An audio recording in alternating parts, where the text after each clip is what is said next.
यत्र यत्र रघुनाथ कीर्तनं तत्र तत्र कृतं सकाञ्जलिमा नवाश्रुवारि परिपूर्णलोचनं मारुतिं नमामि।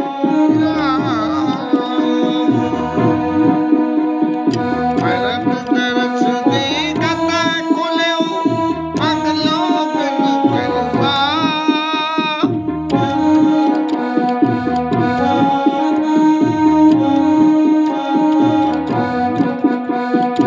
जनु सिंगल बासी नामय बुद्धिमत सुलभ प्रया।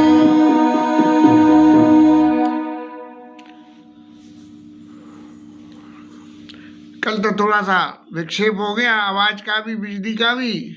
अब इन्वर्टर चालू नहीं है तो थोड़ा सा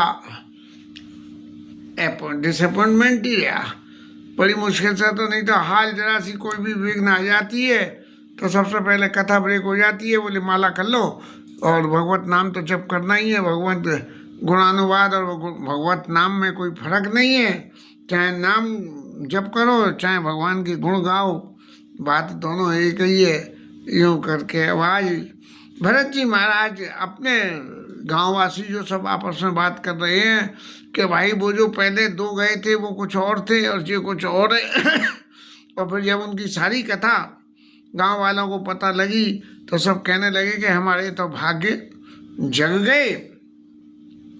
और गोस्वामी जी को लिखना पड़ा कि उनके भाग्य ऐसे जगे जैसे सिंगल द्वीप में लंका के पास में रहने वाले लोगों को प्रयागराज सुलभ हो गए हों, ऐसी स्थिति हो गई। कहाँ एक छोर का इधर का नक्शे का और एक दूसरा छोर, इस तरह की जो हो गई। अब भरत जी महाराज रास्ते में जा रहे हैं, बातें तो सब सुनाई पड़ती हैं और राम सीताराम का नाम का जप भी कर रहे हैं। जहाँ जहाँ आश्रम, भगवान के विश्राम, देवताओं के मंदिर, सब जगह प्रणाम करते हैं। और वनवासी, कोल, किरात सब मिलते हैं और जो कोई मिलता है उससे एक ही बार पूछते हैं कि महाराज आपको मालूम है क्या कि राम जी कौन से वन में हैं? मिले ही किरात कोल वनवासी,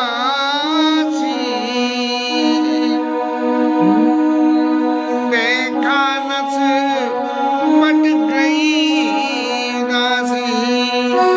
कर प्रणाम पूछेंगे तेई के बन राम लखन। राम जी, लक्ष्मण जी और सीता जी कहाँ हैं? और अगर जो किसी ने ये कह दी कि हाँ मैंने देखा है फलाने वन में है, बस तो इतना सुनते ही तो वो जो व्यक्ति कहता है कि मैंने उनके दर्शन करे हैं, वो फलाने वन में हैं, तो उनको ऐसा लगता है जैसे प्रत्यक्ष में राम जी लक्ष्मण जी उनको मिल गए हो। अब सबसे एक ही बात कि कैसे हैं, आपने देखे क्या, कुशल हैं क्या है। अब महाराज पूरा दिन तो चले, वन वन में डोले और रात को विश्राम किया और विश्राम करके फिर सुबह जो है यात्रा प्रारंभ करी और वन वन में ये खोज से डोल रहे हैं कि राम जी कहाँ मिलेंगे। और तभी कुछ ऐसे सगुन हुए जिनको देख के भरत जी महाराज को चित्त में ऐसी अनुभूति होने लगी कि शायद आज राम जी के दर्शन उनको हो जाएंगे। भरत जी का प्रेम इतना है कि उस प्रेम के वशीभूत होकर पाँव किधर के किधर पड़ रहे हैं उनको पता ही नहीं लग रही। मन से बड़ी विह्वलता से आंखों में आंसू देखे कि मैं ही वो व्यक्ति हूँ जिसकी वजह से आज राम जी वन में गए हैं, ऐसा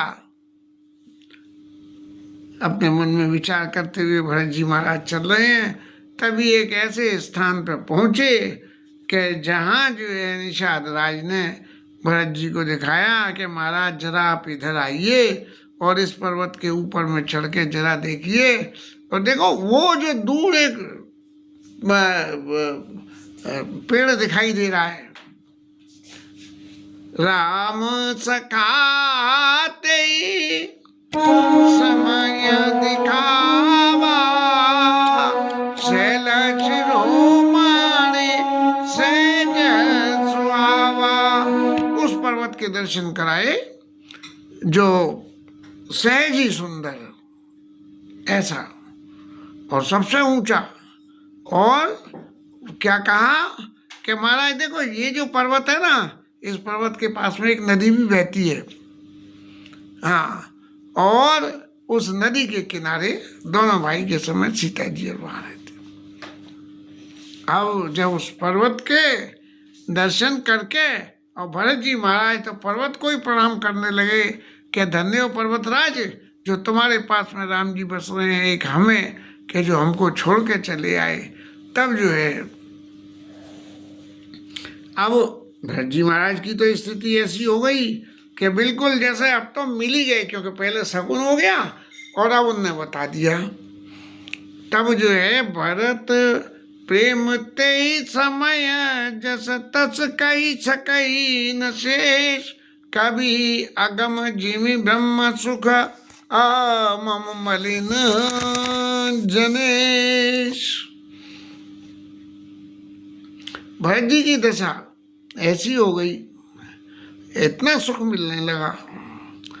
कैसा कैसा सुख, जैसे कवि को एक कहना चाहिए, महाराज तुलसीदास जी कवि होने के नाते कवि की क्या क्या परेशानियां होती हैं और क्या क्या दुर्गुण होते हैं वो जानते हैं। तो कभी अगम जिमि ब्रह्म सुख अहम मलिन, ब्रह्म के बारे में कभी कितना ही लिख दे, लेकिन जब तक उसके चित्त के हृदय में अहम माने मैं लिख रहा हूँ ऐसी भावना बनी रहेगी, तब जो है ब्रह्म के लिख भले ही दे, लेकिन लिखने के बाद में उनका सुख नहीं होता है। श्रीमद् भागवत में नारद जी से व्यास जी महाराज ने कही कि इतने ग्रंथ लिखे लेकिन मेरे को शकुन नहीं मिला।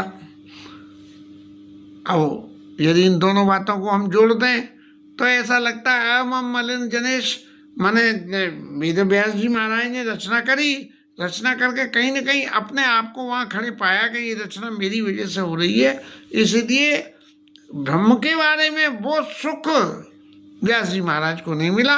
और तब नारद जी ने कही कि आप श्रीमद् भागवत की रचना करो।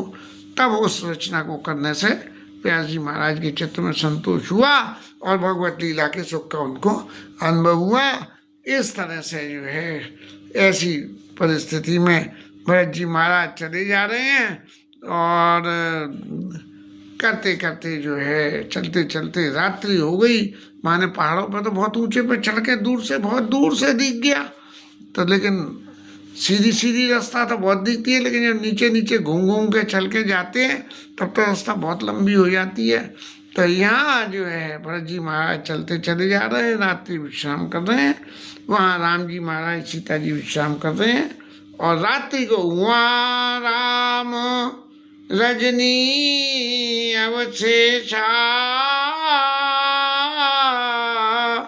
और जागत सिया सपन अस देखा।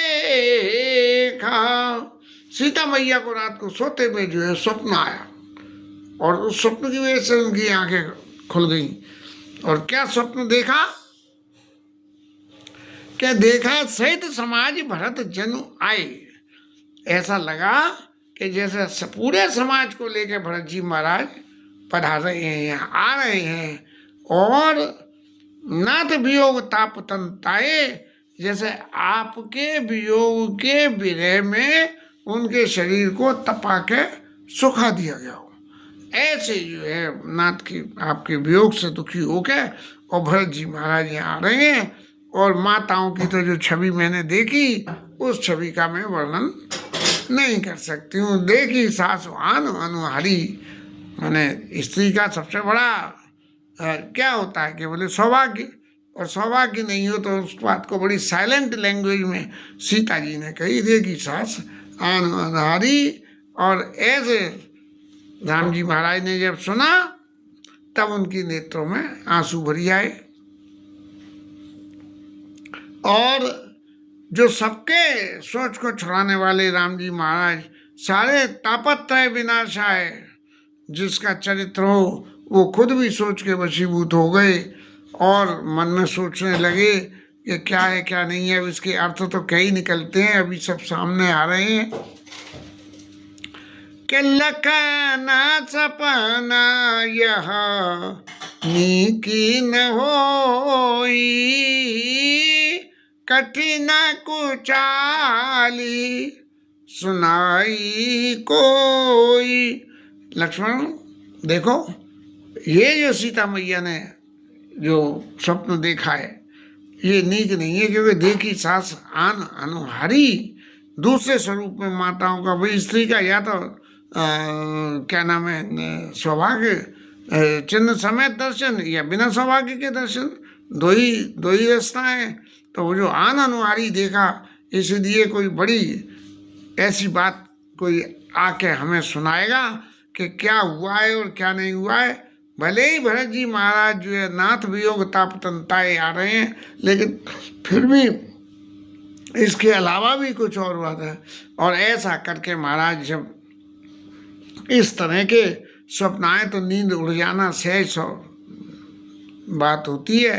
तो महाराज राम जी और लक्ष्मण जी सीता जी की इनकी नींद उड़ गई और उठ के अपने जो है उन्होंने स्नान करा, और स्नान करके और फिर अपने सभा में सन्मानी सुर नंद बेटे उतर दिशि देखत बाई नवदूरी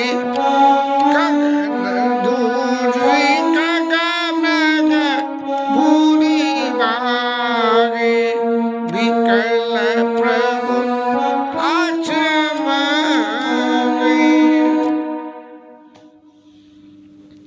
राम जी महाराज अपने सिंहासन, अपने स्थान पे, नित्य स्थान पे बैठे जाके और उत्तर दिशा की तरफ देखा, क्योंकि उत्तर दिशा में वहाँ से अयोध्या पड़ती है। उत्तर दिशा की तरफ देखा तो वहाँ धूल उड़ रही थी, क्योंकि सेना संग आ रही थी और दे धपा धप चल रही थी। सैन्य संग चतुरंग में थोड़ी, चारों तरह की घोड़े हाथी और सब तरह की सेना, इतनी सारी फौज चल रही थी, तो धूल उड़ना तो सहज स्वाभाविक है। तो धूल उड़ रही थी और उनकी धूल के उड़ने से और इतनी जमघट को, जो वन बिल्कुल शांत रहता था, वहाँ इतने सारे लोग वहाँ एक संग पहुँच रहे हैं, तो वहाँ के पक्षी जो है उड़ने लगे। और उड़ के कहाँ गए? बोले भगवान राम के आश्रम में गए, क्योंकि उन सबको मालूम है कि राम जी हैं जो हम सबकी रक्षा कर सकते हैं। इसलिए तुलसी उठे अवलोक के कारण कहा चित सक्षित बहे। राम जी महाराज उठे, उन्होंने कही भाई क्या बात है? सब समाचार किरात कोलन आई थे अफसर कहे। कोल किरातों ने आके बताया महाराज बड़ी लंबी चौड़ी सेना फौज आ रही है और 2 राजकुमार आ रहे हैं, और डोली पालकियाँ रथ घोड़े और इस तरह से आ रहे हैं।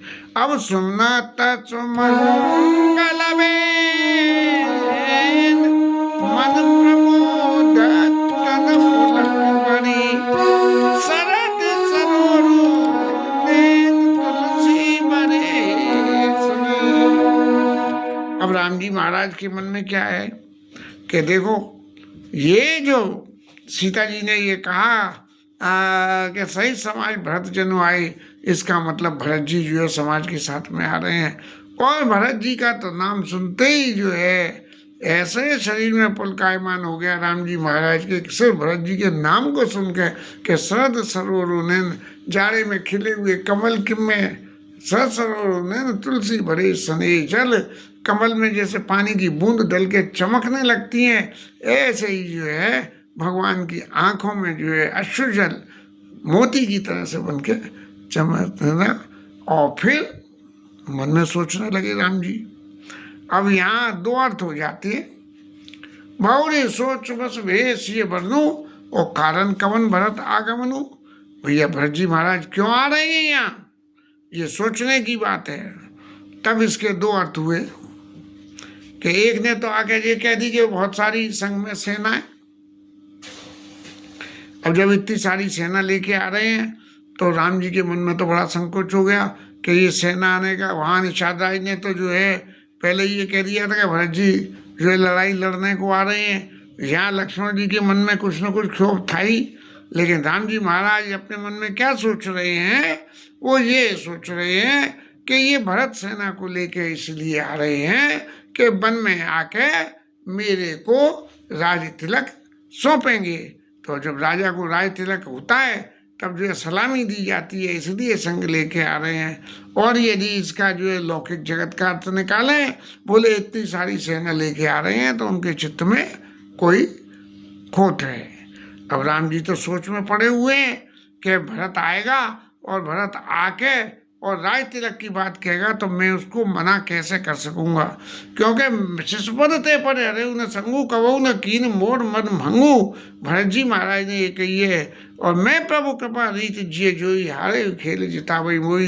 अरे मुझे तो हारते में भी जिता देते थे भगवान, मैंने भगवान की ऐसी रीति थी। और यहाँ राम जी कहने लगे कि वहाँ तो खेल खेल में बचपन में तो हारते में जिता दिया, लेकिन इस वनवास की प्रक्रिया में मैं कैसे भरत जी के सामने ये फेस कर पाऊंगा कि भरत जब मुझसे कहेंगे प्रभु मेरे आने तक का तो इंतजार करते, आपको वन में जाना था ये ठीक है, लेकिन इतनी जल्दी भी ऐसी क्या थी, तो मैं किस तरह भरत जी को फेस कर सकूंगा।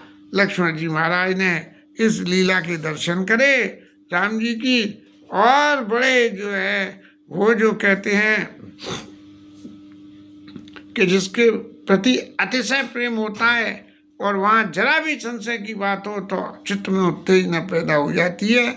तब जो है लक्ष्मण जी महाराज एकदम दंदनाते हुए जैसे परशुराम जी के सामने उछल के आ गए थे, ऐसे ही राम जी महाराज से कह रहे हैं कि बिन पूछे कछु कैब गुसाई, सेवक समय न ढीठ ढिठाई।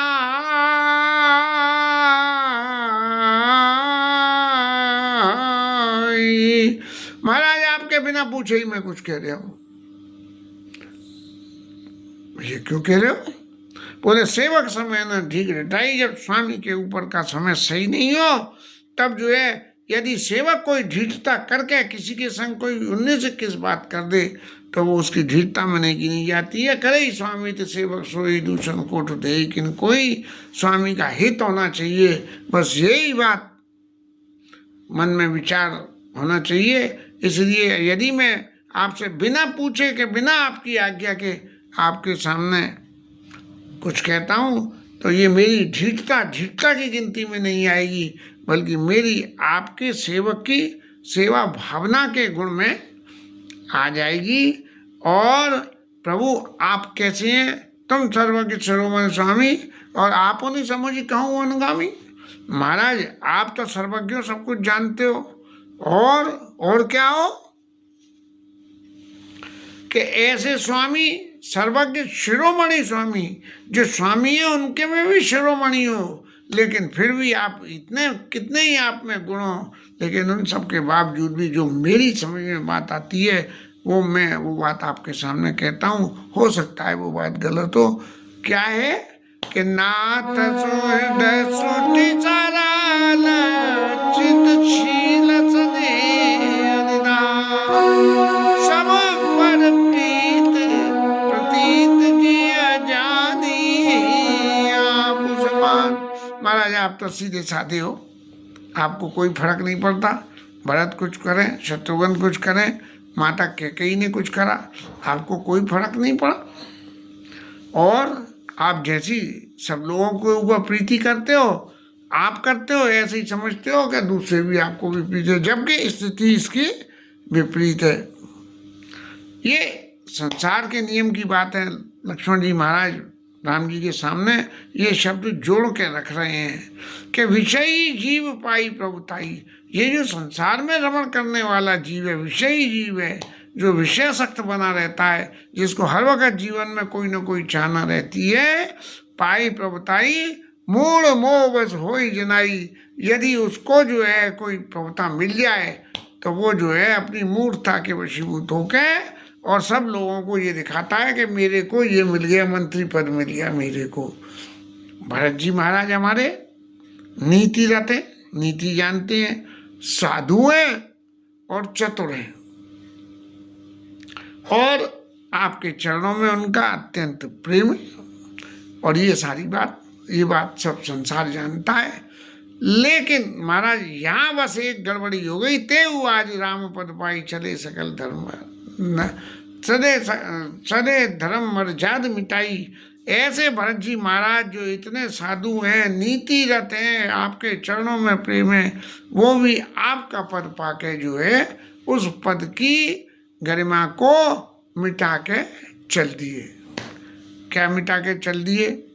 बोले सेना को लेकर यहाँ आ रहे हैं तो इसका मतलब राम जी का अहित करने आ रहे हैं।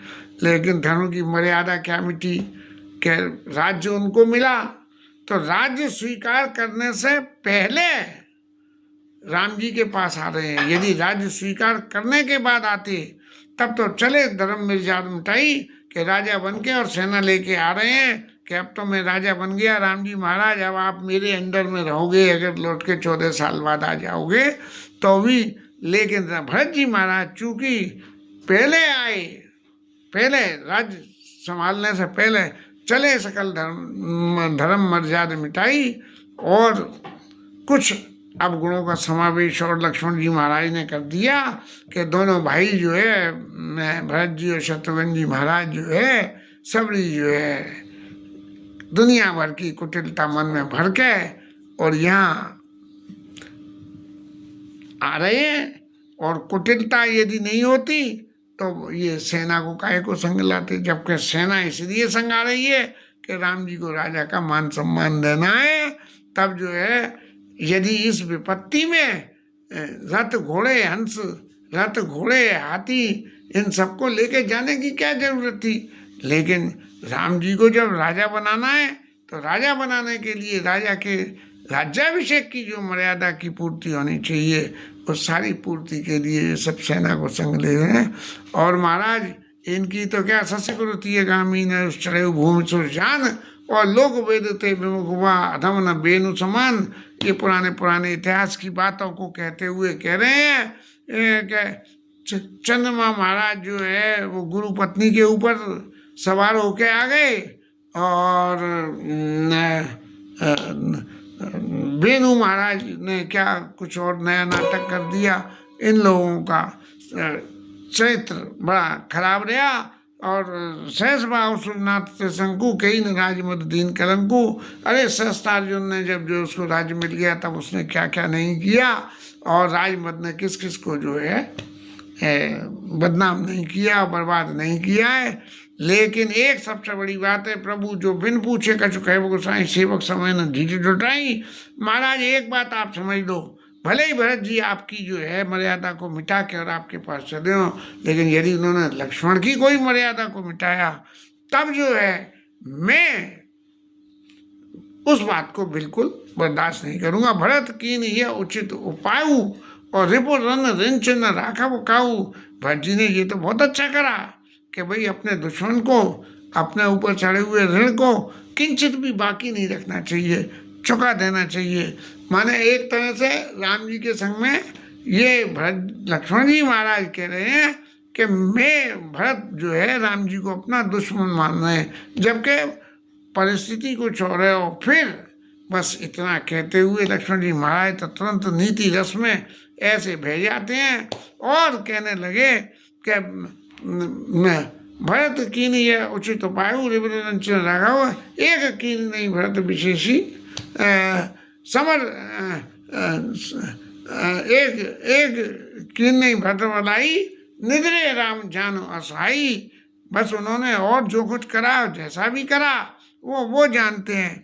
लेकिन सबसे बड़ी एक बात है कि उन्होंने एक बहुत बड़ी भूल कर दी कि ये समझा कि वन में जो है राम जी अकेले हैं। अरे राम जी अकेले नहीं है, राम जी के संग राम जी के सेवक लक्ष्मण मौजूद हैं। और यही बात इनको सुमंत जी महाराज को जब केवट लीला से पहले विदा करा था, तब भी लक्ष्मण जी ने यही बात कही थी कि लखन कहे कछु वचन कठोरा और बरज राम पुनि मोहि निहोरा। क्या है, केवल तात लखन लड़काई। लक्ष्मण जी की बात को राजा से जाके मत कहना। बोले पहले तो जाने की कह दी, अब बुलाने की कह रहे हैं, कोई बात है। इस तरह से जो है, ऐसे ही यहाँ लक्ष्मण जी महाराज कह रहे हैं कि लक्ष्मण को कि राम जी को अकेला समझना बहुत बड़ी भूल कर दी। और आज इस बात का फैसला हो ही जाएगा कि कौन क्या है और क्या नहीं है। क्या लगे सही है रही मन मारे, नाथ साथ धनो हाथ हमारे। अरे हमने अपने सीधेपन में, अपनी साधुता में धनुष बाण साथ होते हुए भी कोई ऐसा एक्शन नहीं लिया कि इस राज्य के अधिकार हमारा है और भरत कैसे राजा हो जाएंगे। ले कैकेयी मैया के ऊपर ही जो है धनुष बाण, या राजा के ऊपर धनुष बाण लेके और चढ़ जाते कि नहीं महाराज अपनी बात वापस लो, नहीं मैं कैकेयी मैया को मारूं और तुम्हें मारूं। लेकिन लक्ष्मण जी महाराज इन सब बातों को बड़े ध्यान से अपनी सेवा की समय की अपनी धीरता को पूरी तरह से प्रदर्शित करते हैं और कहते हैं कि क्षत्रिय जाति रघुकुल जन्म, मेरा जन्म क्षत्रिय जात में हुआ है और रघुकुल में हुआ है और मैं राम जी का छोटा भाई हूँ और लाता हूँ मारे चरित से नीच को दूसरा। मैं ये बात कहता हूँ जब मैं इतने संपन्न समझदार लोगों के बीच में रहने वाला आदमी हूँ, तो मैं कहता हूँ कि धूल में यदि लात मारते हो तो जो है धूल उड़ती है और उड़ने के बाद में क्या होता है कि वो धूल उड़ के और सबसे पहले जो लात मारता है उसी के चेहरे मोहरे पे जाके पहले पड़ती है और फिर हवा के संग जहाँ उड़ के जाती है वहाँ गंदगी के। ऐसा कह के लक्ष्मण जी महाराज अत्यंत नीति, जो कहते हैं ना आवेश आ जाता है, वो देवी मैया की चौकी में आवेश आते हैं, ऐसे ही लक्ष्मण जी के अंदर जो है वीर रस का आवेश पैदा हो गया। और उस आवेश में लक्ष्मण जी ने बहुत सारी बातें ऐसी कही जिनका प्रसंग कल लेंगे।